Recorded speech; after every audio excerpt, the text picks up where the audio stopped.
want to do a quick review. I've tried many different moisture absorbing things. My apartment in Beaumont, Texas is super moist. So I have them in all my closets, as you can see, and they really do protect my wardrobe. I also have them in the hallway.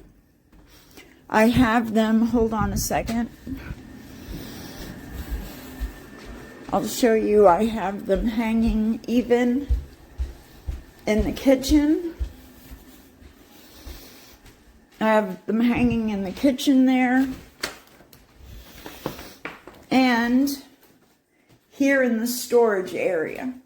And they are the best. And they last super long.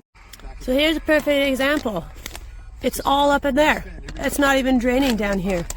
For me to get to drain, I have to like physically force the little port open, and then it starts to work. But it wasted it. This has been up for 3 days. 3 days when it typically lasts an entire month. Absolute waste of money.